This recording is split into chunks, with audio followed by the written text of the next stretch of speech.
2월의 인사를 다음과 같이 인사하며 우리가 설교를 시작합니다. 우리 옆에 계신 분과 다음과 같이 인사하겠습니다. 오직 주의 사랑만을 의지합시다. 오직 주의 사랑만을 의지합시다. 삶이 어떠신지요? 만만치 않고 힘겨우시죠? 힘겨운 세상 속에서도 우리를 향한 한없으신 변함없으신 주님의 사랑을 의지하면서 살아감으로 주의 구원을 기뻐하는 믿음 위에서 든든하게 살아가시는 저와 사랑하는 모든 성도님들 되시기를 간절히 소원합니다. 아멘. 뚝섬 앞에서 보자 했더니 투섬 앞에 가 있고 어디야 빨리 와 했더니 이디야로 빨리 갔다라고 하는 우스갯소리가 있습니다. 못 웃으신 분들 계셔서 조금 이거 다시 설명하면 재미가 없는데 투썸이나 이디야는 커피 전문점인데요. 뚝섬 앞에서 보자 했더니 어디로 갔다고요? 투썸 앞으로 가고 어디야 빨리 와 했더니 어디로 갔다고요? 이디야로 갔다고 하는 그와 같은 우스갯소리가 있습니다. 우스갯소리일까요? 어쩌면 이 이야기 가운데 다음과 같은 교훈이 담겨 있을지 모르겠습니다. 우리는 어쩌면 듣지는 않고 말하기만 좋아할지 모르겠습니다. 많은 모임에 가보면 그렇습니다. 말하는 사람은 많습니다. 그런데 듣는 사람은 도대체 누구인지 모르겠습니다. 성경은 우리에게 다음과 같이 교훈합니다. 야고보서 1장 19절 말씀을 보니 다음과 같이 교훈하니 함께 읽어볼까요? 네, 사랑하는 형제들아 너희가 알지니 사람마다 듣기는 속히 하고 말하기는 더디하며 성내기도 더디하라 라고 신앙인의 삶에 대하여서 교훈합니다. 연결하여서 어쩌면 우리는 이 듣는 것에 있어서 이처럼 익숙하지 못하고 서툰 경우가 많습니다. 뚝섬 앞에서 보자고 했는데 어디로 갑니까? 투섬 앞으로 가는 모습들이 우리에게도 종종 있을 수 있다라는 것입니다. 이야기를 하나 잘 듣지 않고 이야기를 하나 내가 들리는 것만 듣고 이야기를 하나 들리는 것들을 내 뜻대로 생각하여서 왜곡하여 듣기도 하는 모습이 우리의 들음의 모습일지 모르겠습니다. 하나님께서는 우리에게 말씀하십니다. 이 시간도 우리가 하나님의 말씀을 받습니다. 듣는 것에 있어서 우리가 익숙하지 못하고 서툴까 두렵습니다. 하나님 말씀하시는데 잘 듣지 않고 하나님 말씀하시는데 내가 들리는 것만 듣고 하나님 말씀하시는데 들리는 것 중에서도 내 뜻대로 내가 원하는 대로 이렇게 왜곡하여서 들을 수도 있다라고 하는 영적인 교훈과 권면이 담겨 있습니다. 바라기는 이 시간 우리 모두에게 선포되는 하나님의 말씀 앞에 이 말씀을 나에게 주시는 말씀으로 받으며 동시에 그 말씀을 온전하게 듣고 온전하게 깨달으시며 온전한 깨달음에 기초하여서 그 말씀을 붙잡고 말씀과 동행하는 삶을 살아가시는 저와 사랑하는 우리 모든 성도님들 되시기를 간절히 소원합니다. 아멘. 이제 이러한 마음으로 이 시간 우리에게 주신 본문 함께 읽은 시편 16편 1절로 11절 말씀에 기초하여서 시편 강의 16번째 시간입니다. 여호와의 집에서 누리는 기쁨이라고 하는 제목으로 함께 말씀의 은혜를 나누도록 하겠습니다. 주일 오전마다 시편을 한 편씩 연속적으로 살펴보고 있습니다. 감사하게도 오늘 교독문으로 시편 14편 우리가 2주 전에 살펴본 본문을 우리가 함께 교독하여 읽어보았는데요. 시편 14편부터 연결해서 생각해 볼까요? 시편 14편은 하나님이 없다 하며 살아가는 세상의 어리석은 자에 대하여서 기록합니다. 진정한 어리석음이 무엇이라고요? 하나님이 없다 하고 살아가는 것입니다. 그럼 반대로 우리에게는 어떠한 교훈이 적용될까요? 우리는 진정한 지혜를 소유한 자로 하나님이 계심에 대한 확신 가운데 그 하나님과 함께 살아가는 귀한 믿음의 삶이 되어야 한다라는 사실을 우리가 교훈받은 것입니다. 연결해서 시편 15편 말씀 우리가 지난주일에 살펴본 내용은 여호와의 집에 거하는 자에 대하여서 우리가 말씀의 주제로 함께 말씀의 은혜를 나누었습니다. 그런데 여호와의 집에 거하는 자에 대한 10가지의 자격 요건을 통해서 우리가 발견하게 되는 바가 무엇이었습니까? 이 성전에서 이 예배의 자리에서 무엇인가 종교적인 모습이 아니라 우리의 구체적인 삶의 자리에서 하나님의 뜻을 이루는 모습으로서의 삶을 살아가야 한다. 진정한 참된 영적인 예배자로서의 삶을 우리가 살아가야 한다라는 사실을 함께 살펴보았습니다. 이제 이 내용에 이어지는 오늘 본문 시편 16편 말씀. 그와 같은 삶을 살아가는 자, 곧 여호와의 집에서 기쁨을 누리는 자가 된다라고 하는, 여호와의 집에서 누리는 기쁨이라고 하는 제목의 말씀으로 연결됩니다. 서론에 대한 내용을 한번 정리해 볼까요? 시편 14편, 15편, 16편 말씀 그렇습니다. 하나님이 없다 말하는 어리석음 가득한 세상 가운데서 우리가 살아가지만, 그와 같은 세상 가운데 나의 삶의 자리에서도 하나님의 뜻을 깨닫고 그 뜻대로 하나님 앞에 온전한 예배자로 살아가는, 여호와의 집에 거하는 합당한 모습으로 살아가는 자는 결국 여호와의 집에서 진정한 기쁨을 누리는 자가 된다라고 하는 이 일련의 흐름을 발견하게 되는 것입니다. 말씀이 저 멀리 나와 상관없는 말씀이 되지 않으시기를 소원합니다. 이 내용이 우리에게도 분명하게 적용되어야 할 것입니다. 다윗뿐입니까? 우리가 살아가는 모습도 똑같습니다. 하나님이 없다라고 하는 이 세상 가운데서 우리가 살아가지만, 그 가운데서도 하나님이 계심을 굳게 믿고 내 삶의 자리에서 어떻게든 하나님의 뜻을 이루어보고자 삶을 살아가는 자에게, 그런 자가 하나님 앞에 나올 수 있는 자격이 있음을 깨닫고 그 하나님 앞으로 나아감을 통하여서, 바로 우리가 지금 함께 드리는 이 예배를 통하여서 하나님께서 우리와 함께 하심으로 누리게 되는 그 진정한 기쁨을 경험하시는 저와 이 자리에 계신 우리 모든 성도님들 되시기를 간절히 소원하며 축원합니다. 아멘. 이러한 배경을 기억하며 이제 오늘 우리에게 주신 본문으로 한번 들어가 보도록 하겠습니다. 오늘 본문 시편 16편 말씀을 세 부분, 1절로 4절, 그리고 5절로 9절, 5절로 8절, 9절로 11절 이렇게 세 부분으로 나눠서 살펴볼 수 있으니, 먼저 첫 번째 부분입니다. 1절로 4절을 우리가 함께 읽어보고 말씀의 내용을 살펴보도록 하겠습니다. 1절로 4절 함께 읽습니다. 하나님이여 나를 지켜주소서. 내가 주께 피하나이다. 내가 여호와께 아뢰되 주는 나의 주님이시오니 주밖에는 나의 복이 없다 하였나이다. 땅에 있는 성도들은 존귀한 자들이니 나의 모든 즐거움이 그들에게 있도다. 다른 신에게 예물을 드리는 자는 괴로움이 더할 것이라. 나는 그들이 드리는 피의 전제를 드리지 아니하며 내 입술로 그 이름도 부르지 아니하리로다. 아멘. 이 시는 다음과 같이 시작됩니다. 1절을 보십시오. 시인 다윗은 무엇이라고 고백합니까? 하나님이여 나를 지켜주소서. 내가 주께 피하나이다 라고 고백합니다. 다윗의 상황을 잘 보여줍니다. 하나님의 도움을 구할 수밖에 없는 그와 같은 힘겨움의 상황, 개인이 처한 큰 어려움의 상황이 이 다윗의 삶에 있었다라는 것을 우리가 발견하게 됩니다. 뿐만 아니라 본문의 뒷부분 10절 말씀을 보면 다윗은 다음과 같이도 고백합니다. 이는 주께서 내 영혼을 스올 즉 지옥에 버리지 아니하시며 주의 거룩한 자를 멸망시키지 않으실 것임이니이다 라고 그가 고백합니다. 이 내용과 연결해서 생각해 볼 때에 다윗은 어떠한 어려운 상황에 처하였다라는 것을 넘어서서 죽음, 스올, 지옥 즉 죽음까지 염두에 줄 정도의 큰 시련 가운데 있었다라고 우리가 추측해 볼 수 있습니다. 다윗은 이처럼 개인적인 어려움의 삶을 살아갑니다. 그런데 뿐만 아니라 4절 말씀을 보십시오. 다음과 같이 고백합니다. 다른 신에게 예물을 드리는 자는 괴로움이 더할 것이라. 나는 그들이 드리는 피의 전제를 드리지 아니하며 내 입술로 그 이름도 부르지 아니하리로다 라고 그는 고백합니다. 개인이 처한 삶의 여러 힘겨움과 어려움의 상황이 있습니다. 그런데 뿐만 아니라 다윗 주변에 어떠한 모습도 있습니까? 하나님을 섬긴다라고 하지만 다른 신도 섬기는 그와 같은 종교적인 혼합주의가 팽배한, 사회적으로도 타락하고 부패한 그와 같은 상황이 시인 다윗을 둘러싸고 있다라는 것을 우리가 이 시의 배경을 통해서 살펴보게 됩니다. 개인이 처한 어려움의 문제로 하나님의 도움을 구할 수밖에 없는, 더하여서 사회적으로 종교적으로도 혼탁한 상황 가운데 하나님께 온전한 모습으로 바르게 신앙을 세우고자 하는 그 몸부림을 치며 나아가는 모습,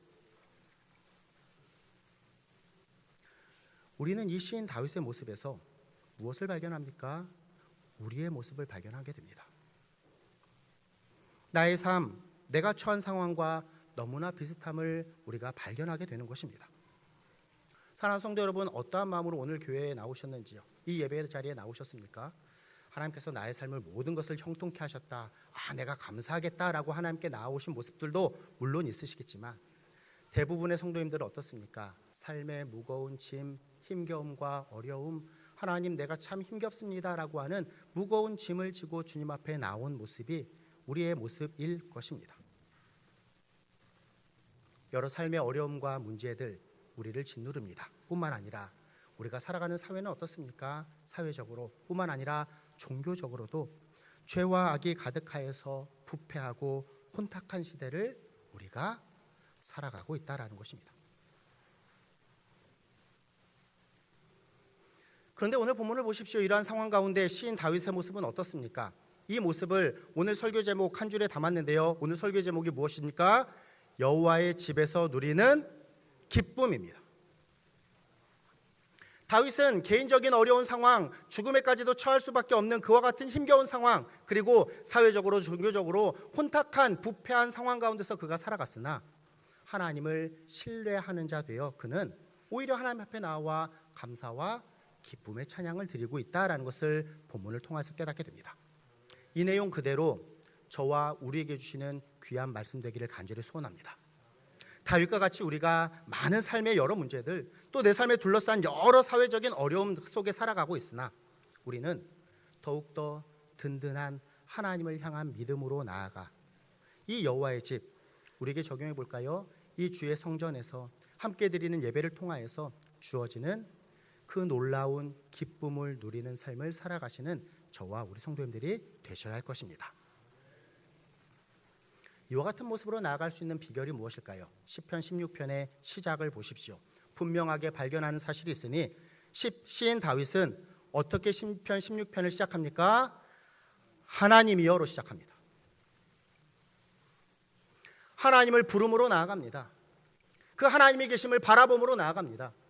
그 하나님을 믿음으로 나아가고 있다는 것입니다. 개인적인 어려움, 그가 처한 사회적인 혼란 속에서도 그는 하나님을 바라보는 삶이었다라는 것을 우리가 발견하게 됩니다.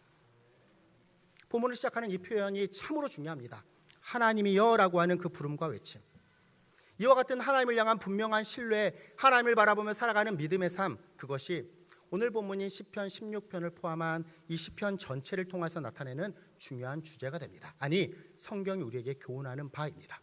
우리가 하나님을 바라는 믿음의 삶을 살아가야 한다라는 것입니다. 이러한 삶을 살아가기에 다윗은 어떠한 삶이 가능합니까? 하나님 나를 지켜주시옵소서, 내가 주님께 피합니다라고 하는 주의 날개 그늘 아래 피하는 삶이 가능합니다. 2절 말씀도 보십시오. 다윗에게 어떠한 삶이 가능합니까? 내가 여호와께 아뢰되 주는 나의 주님이시오니 주밖에는 나의 복이 없다 하였나이다 라고 하는 고백으로 또한 나아갈 수 있는 것입니다. 다윗의 고백의 의미를 잘 살펴봅시다. 주밖에는 나의 복이 없다라고 그가 고백합니다. 주밖에는 나의 복이 없다라고 하는 의미가 무엇일까요? 주님 외에는 나에게 좋은 것이 없습니다라는 고백입니다. 주님 외에는 나에게 좋은 것이 다른 것이 없습니다라고 하는 고백입니다. 주님 외에는 나에게 좋은 것이 아무것도 없습니다. 주님이 최고이십니다라고 하는 고백입니다. 그러므로 사랑하는 성도 여러분, 이러한 고백으로 하나님께 나아가는 저와 우리 성도님들 되시기를 간절히 소원합니다. 주밖에 다른 복이 나에게 없습니다. 주님이 나의 최고이십니다라고 하는 이 고백. 다윗과 같이 우리도 여러 문제들과 여러 사회의 혼란 속에서 살아가지만 세상에 참 많은 가치들과 유익들이 하나님을 신뢰하는 삶을 방해하고 우리의 시선을 다른 곳에 머물게 하도록 우리를 유혹하지만 우리가 다윗과 같이 주님이 나의 주님 되시기에 주님 외에는 좋은 것이 아무것도 없습니다. 이처럼 주님께서 나의 최고가 되십니다라고 하는 진정한 믿음을 소유하며 그 믿음을 고백함으로 나가시는 저와 사랑하는 우리 모든 성도님들 되시기를 간절히 소원합니다. 아멘. 이어지는 본문의 두 번째 단락입니다. 5절로 8절 말씀도 우리 의미를 생각하며 함께 읽어보고 말씀의 내용 나누도록 하겠습니다. 읽습니다. 여호와는 나의 산업과 나의 잔의 소득이시니 나의 분깃을 지키시나이다. 곳에 있으며 나의 기업이 실로 아름답도다. 나를 훈계하신 여호와를 송축할지라. 밤마다 내 양심이 나를 교훈하도다. 내가 여호와를 항상 내 앞에 모심이여 그가 나의 오른쪽에 계심으로 내가 흔들리지 아니하리로다. 아멘. 앞단락에서 우리는 시인 다윗의 참으로 멋진 신앙의 고백을 살펴보았습니다. 주님이 나의 최고가 되십니다. 주님이 나의 최고가 되십니다라고 하는 고백으로 나아가는 이와 같은 자에게 오늘 본문 5절로 8절 이어지는 내용은 하나님만을 주인으로 섬기며 살아가는 자가 누리게 되는 복에 대하여서 기록하는 것입니다. 5절 말씀을 보십시오. 다윗은 여호와는 나의 산업과 나의 잔의 소득과 나의 분깃이 되십니다 라고 고백합니다.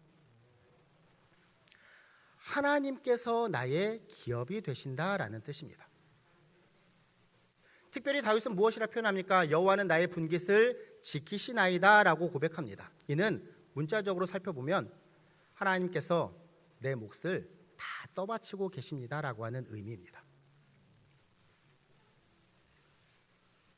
우리의 삶은 내가 살아가는 것 같습니다.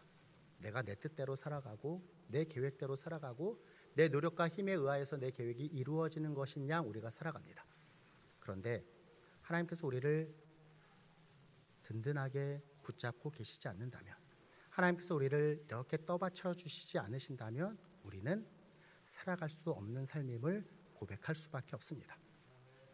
다윗은 무엇이라고 고백합니까? 평생에 하나님께서 지속적으로 분깃으로 나를 채워주시고 하나님께서 그 분깃으로 나를 떠받쳐 주시기에 나의 삶의 모든 필요를 채우시고 살아갈 수 있는 모든 환경을 주님께서 구축하여 주시기에 나의 삶이 가능합니다라고 그는 고백합니다. 이러한 내용을 이어지는 6절 말씀에서는 다음과 같이 기록합니다. 내게 줄로 재어준 구역은 실로 아름다운 곳에 있으며 나의 기업의 실로 아름답도다라고 기록합니다. 하나님께서는 이스라엘 백성을 향한 약속을 성취하셨습니다. 과거 애굽 땅에서 종되었던 자들에게 그들에게 약속하신 귀한 약속을 이루심으로 그들을 약속의 땅 가나안, 젖과 꿀이 흐르는 가나안 땅으로 인도하셔서 그 땅을 약속대로 또 지파의 분배대로 그들에게 허락하셨습니다. 약속하신 가나안 땅을 이스라엘 백성에게 허락하신 것 같이 이제 다윗 또한 자신에게 주신 귀한 기업이 있음을, 내게 줄로 재어준 구역이 있음을 하나님 앞에 고백하며 그 모든 은혜의 결과를 아름답다라고 그가 고백함으로 나아갑니다. 하나님이 나의 기업이 되심으로, 하나님께서 나의 삶을 돌보시고 충만케 하심으로 결국 나의 삶이 가능합니다, 내가 살아갈 수 있습니다라고 하는 귀한 고백과 감사를 하나님께 올려드리고 있는 것입니다. 축복에 대한 감사 이후에 다윗의 모습을 살펴보십시오. 다윗은 이러한 은혜와 축복을 받았다라고 그 자리에서 멈추지 않습니다. 더욱더 하나님께 내가 가까이 나가겠다라고 하는 귀한 신앙 성숙의 결단함으로 나아갑니다. 7절, 8절 다시 한번 함께 읽어보도록 하겠습니다. 읽습니다. 나를 훈계하신 여호와를 송축할지라. 밤마다 내 양심이 나를 교훈하도다.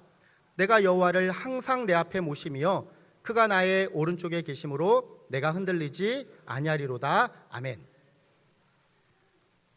삶의 필요를 채우시는 하나님에 대한 감사 이후에 말씀으로 날마다 나를 가르치시는 하나님을 그가 고백하며 더함의 감사를 올려드립니다. 밤마다 내 양심이 나를 교훈하도다와 같이 매일의 삶을 통하여서 내가 여호와를 항상 내 앞에 모시며 라고 하는 표현과 같이 항상, 즉 나의 삶의 어떠한 상황에서도 하나님을 항상 늘 내 앞에 모시며 항상 그 주님의 음성에 귀 기울이는 그와 같은 교훈을 받는 삶을 내가 살아가겠다라고 다윗이 교훈합니다.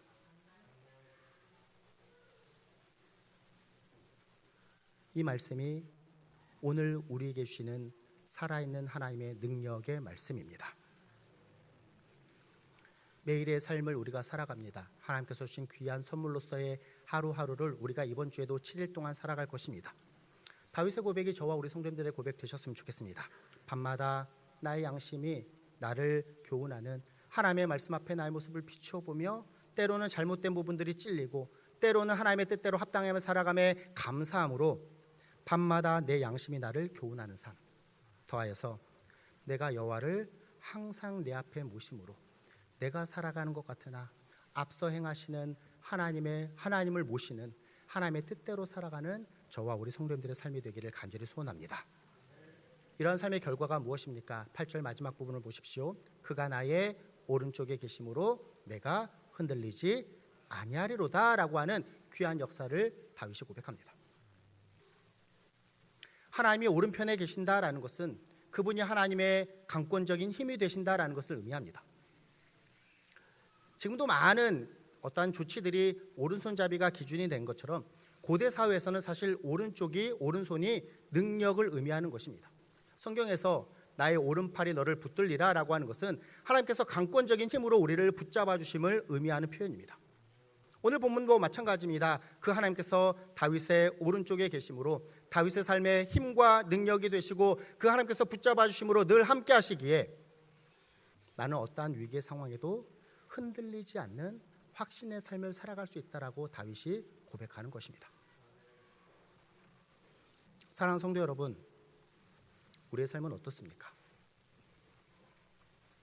나의 삶의 모습은 어떻습니까? 나는 무엇을 힘과 능력으로 여기면서 살아가고 있습니까? 세상의 가치를 기준으로 하여서 무엇인가 높은 자, 가진 자에 대한 그와 같은 부분들을 우리가 추구하면서 살아가고,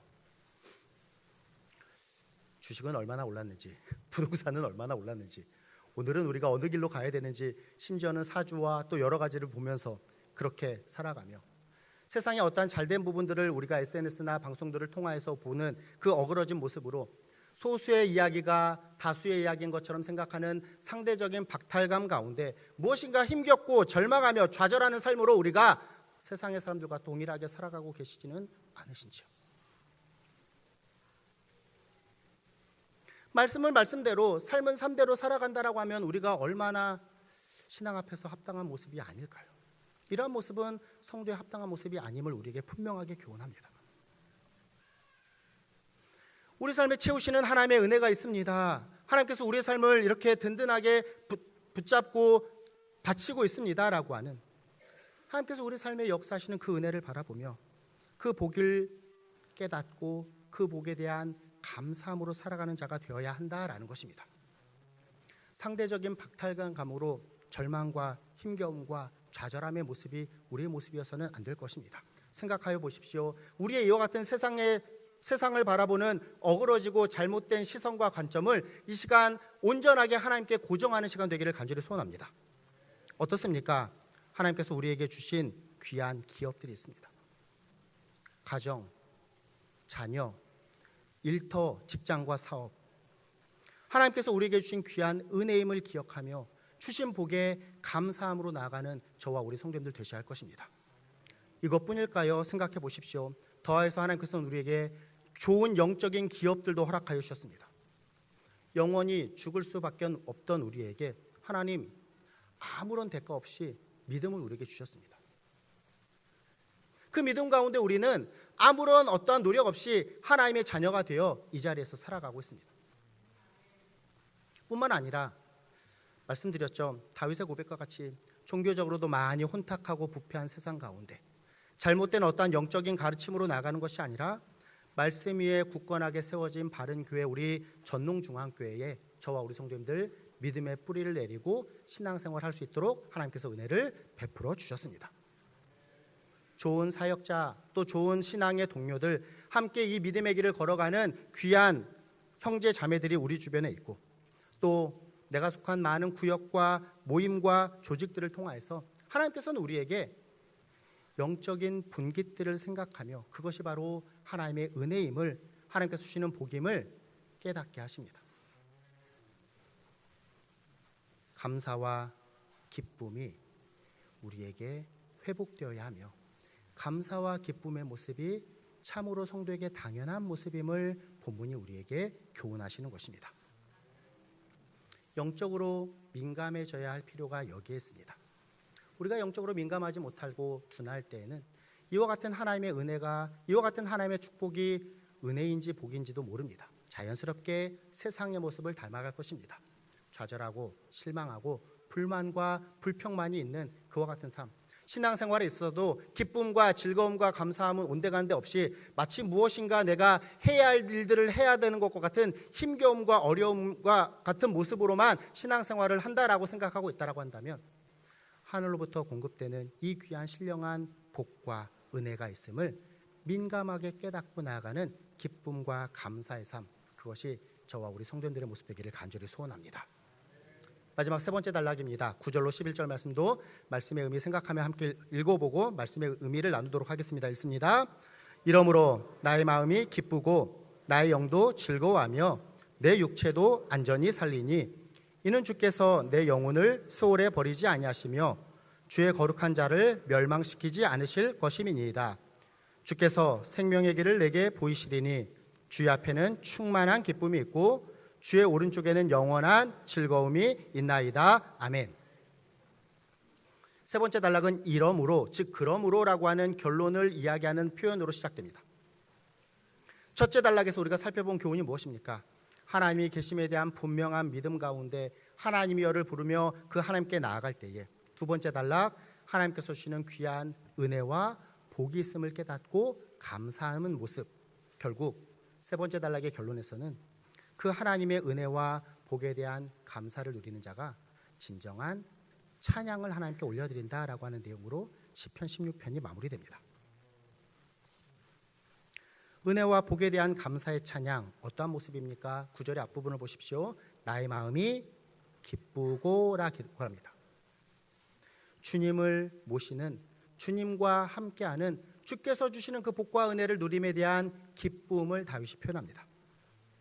11절의 중간 부분을 보십시오. 주의 앞에는 충만한 기쁨이 있다라고 더하여서 표현합니다.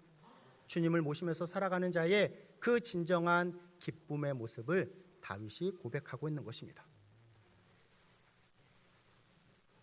무엇인가 어렵게 설명드렸는데요. 쉽게 단순하게 이렇게 쭉 정리해보면 이렇습니다.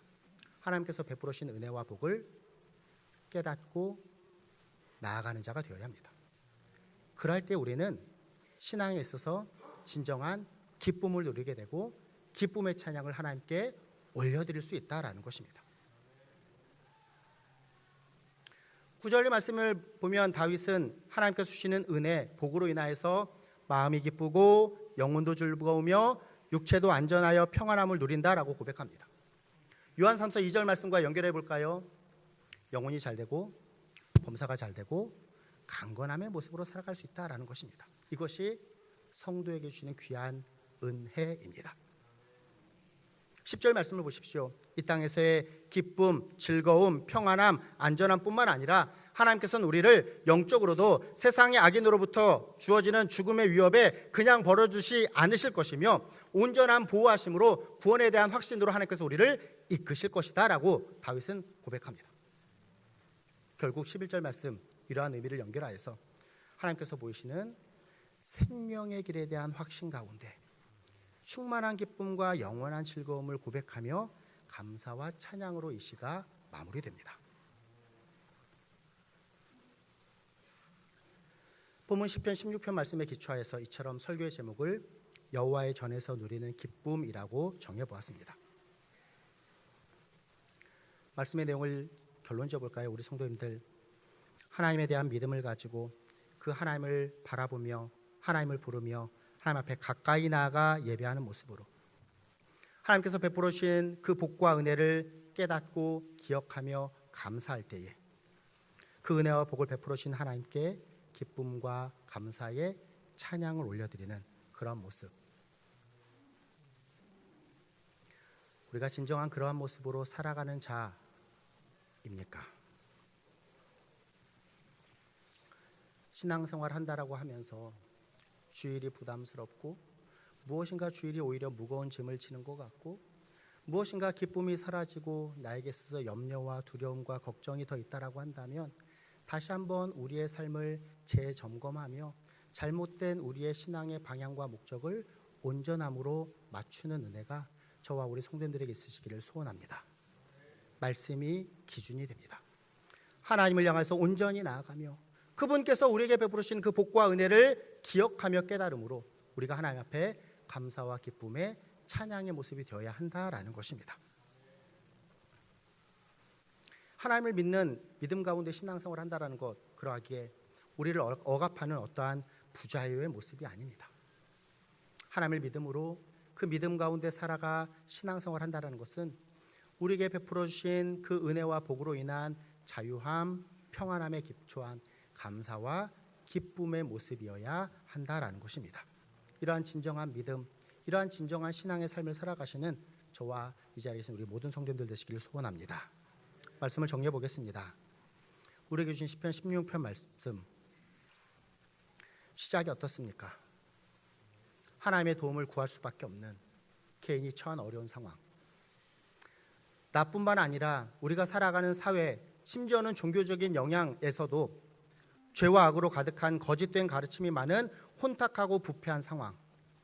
그런데 시인은 하나님이여 나를 지켜주소서, 내가 주께 피하나이다. 내가 여호와께 아뢰되 주는 나의 주님이시오니 주밖에는 나의 복이 없다 함으로 나아가는 절대적인 믿음으로 나아갈 때에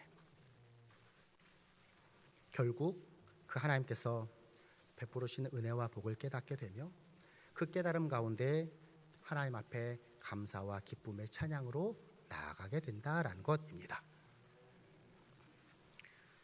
이 내용 그대로 이번 한 주 우리가 이 말씀 붙잡고 살아가시면 좋겠습니다. 내 삶이 참 힘겹고 어려운 문제가 있고 사회도 참 만만치 않고 무엇인가 죄와 악에 더욱더 관영하여지는 것 같고 종교적으로도 많은 이상한 가르침이 있는 세대 가운데에서 하나님이여를 부르며 더욱더 온전한 하나님을 향한 신뢰 믿음으로 나아갈 때에 우리가 영적으로 민감하여져서 당연한 것이 아니라 하나님께서 우리에게 베풀어 주신 귀한 은혜와 복임을 깨닫고 고백함으로 결국 우리가 감사의 찬양을 하나님께 올려드리는 참된 신앙인으로서의 삶을 살아가시는 저와 이 자리에 계신 우리 사랑하는 모든 성도님들 되시기를 예수님의 이름으로 부탁드리며 축원합니다. 아멘.